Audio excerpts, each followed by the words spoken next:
상쾌한 아침을 열어드립니다. 안녕하세요. 열린시장 상한가를 잡아라 김선영입니다. 최근 우리 증시가 글로벌 증시 대비로 부진하다라는 이야기 참 많이 하게 되는데요. 물가 상승률을 고려한 우리 코스피 지수의 상승률은 마이너스 10%라고 하네요. 중형주가 가장 많이 내렸다고 하는데 마이너스 26%, 그리고 소형주, 대형주 순이라고 합니다. 그만큼 우리 증시는 여전히 많이 오른 듯해 보이지만 그래도 부진한 그 모습이 나타나고 있는데요. 이렇게 좀 부진한 이유, 무엇보다도 지금 지정학적 우려도 있고 수급상의 우려도 있습니다. 다음 주에 쿼드러플 위층 대회를 앞두고 있다는 점도 여전히 부담스럽기만 합니다. 다만 오늘 새벽에 마감된 뉴욕 증시는 또다시 잠시 숨고르기를 거친 후에 사상 최고치 랠리를 이어가고 있는 그 모습인데요. 자, 우리 증시는 오늘 또다시 디커플링한 그 모습을 보일까요? 전강 후약의 모습이 오늘도 나타날지 여부 계속적으로 체크가 좀 필요할 것 같습니다. 자, 해외 증시는 어떤 이슈로 올랐는지 해외 증시 포인트를 보면서 살펴보도록 하죠. 먼저 최하나 기자가 전해드립니다. 네, 뉴욕 증시는 어제 일제히 상승하면서 마감했습니다. 고용지표가 호조를 보였는데요. 다우지수도 3일 연속으로 신고가를 경신하는 흐름이 포착이 됐습니다. 그럼 종가부터 확인하도록 하겠습니다.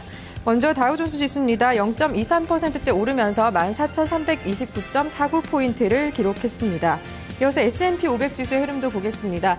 0.18% 오르면서 1,544선의 장을 마감을 했고요. 나스닥 지수의 흐름도 이어서 살펴보도록 하겠습니다. 나스닥 지수도 상승했습니다. 0.3% 오르면서 3,232선의 거래를 마감하는 모습 볼 수 있었습니다. 그럼 미국발 주요 이슈부터 살펴보도록 하겠습니다. 어제 주요 지표가 발표가 됐었습니다. 미국의 고용 지표가 발표가 됐는데요. 지난주 미국 신규 실업 수당 선고 건수가 34만 건으로 전주보다 7천 건 줄어들어서 6주 동안 최저 수준을 기록했습니다. 호재로 작용을 했고요.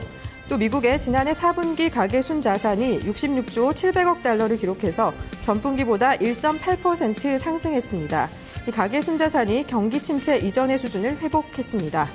또 1월에 무역수지 발표가 있었는데요. 444억 달러 적자를 기록하면서 전달보다 16.5%대 적자폭을 늘렸습니다. 10개월 내 최대폭으로 증가하는 모습을 확인할 수 있었습니다. 네, 그럼 어제 상승 마감한 다우존스 지수의 업종별 그리고 종목별 등락을 살펴보도록 하겠습니다. 먼저 업종별 등락을 보겠습니다. 대부분의 업종이 상승하는 모습이 포착이 됐습니다. 네, 기술주가 올랐고요. 그리고 산업섹터, 금융주, 통신주 나란히 상승하는 흐름을 이어갔습니다. 반면에 악세를 보인 종목도 있는데요. 네, 0.4%대 에너지주가 하락하는 모습이 포착이 됐습니다. 이어서 종목별 등락도 살펴보겠습니다. 네, 어제 가장 많이 상승한 종목부터 보겠습니다. 뱅크 오브 아메리카가 가장 많이 올랐는데요. 2%대 오르면서 장을 마감했습니다. 어제 금융주 강세인 흐름이 반영이 됐고요. 이어서 하락한 종목도 보겠습니다. 어제 가장 많이 하락한 종목입니다. 이 세계 최대의 정유 업체인데요. 엑슨모빌이 하락하는 모습이 보였습니다. 0.9%대 조정을 받으면서 장을 마감했습니다. 그럼 이어서 유럽 증시 등락도 살펴보도록 하겠습니다. 어제 유럽 증시는 일제히 또 상승하는 마감을 보였습니다.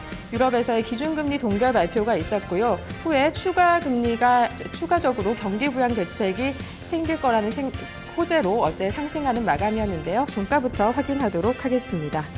네, 유럽 지수의 종가를 확인하겠습니다. 먼저 프랑스 까크 지수입니다. 0.53%대 상승하면서 3,793선의 장을 마감했습니다. 이어서 독일의 닥스 지수의 흐름도 보겠습니다. 독일 닥스 지수도 역시 0.2%대 올랐는데요. 7,939선의 장을 마감했습니다. 네, 마지막으로 영국의 푸츠백 지수의 흐름도 살펴보겠습니다. 0.18%대 오르면서 6,439선의 거래를 마감했습니다. 그럼 유럽발 주요 이슈도 살펴보도록 하겠습니다. 유럽에서는 어제 유럽중앙은행의 발표가 있었습니다. 유럽중앙은행 ECB는 7일 통화정책회의에서 기준금리를 현행 0.7%로 유지하겠다라고 밝혔는데요. 시장에 안도감을 주는 재료였습니다. 또 이날 드라기 총재는 기자회견을 통해서 유로존 경제가 올 하반기부터 점진적으로 회복될 것이라는 기존 전망을 재확인했습니다. 또 영국의 영란은행도 기준금리를 0.5%로 동결하고요. 3,750여 파운드의 자산 매입 규모를 유지하겠다라고 발표했습니다. 네, 그럼 어제 상승 마감한 프랑스 까크 지수부터 자세한 등락을 살펴보도록 하겠습니다. 프랑스 까크 지수의 흐름입니다. 네, 어제 0.5%대 상승을 했는데요. 가장 많이 상승한 업종부터 살펴보도록 하겠습니다. 가장 많이 상승한 종목입니다. 건설주인데요. 세인트고베인이 어제 3%대 오름세를 기록했습니다. 이어서 가장 많이 하락한 종목도 보겠습니다. 제말토사가 어제 1%대 조정을 보이는 모습이 포착이 됐습니다. 이어서 독일의 닥스 지수의 흐름도 살펴보겠습니다. 이 독일의 닥스 지수도 어제 상승하면서 마감을 했었죠. 업종별 등락부터 먼저 살펴보겠습니다. 업종별로도 상승이 우세했습니다. 대부분의 업종이 상승하는 모습이 포착이 되는데요. 금융주가 0.9%대 올랐고요. 필수 소비재 그리고 기술주, 산업 섹터도 오르는 모습이 포착이 됐습니다. 반면에 통신주는 약세를 보였는데요. 종목별 등락도 살펴보겠습니다. 네, 종목별로도 상승한 종목이 우세했습니다. 가장 많이 상승폭을 확대한 종목은요. 매출액이 늘어날 것이라는 전망이 있었습니다. 아디다스가 5%대 상승폭을 확대하는 모습 볼 수 있었습니다. 이어서 하락한 종목도 보겠습니다. 하락한 종목 순위에서 상위권에는 랑세스사가 언급이 되어 있는데요. 4.5%대 조정을 받는 움직임이었습니다.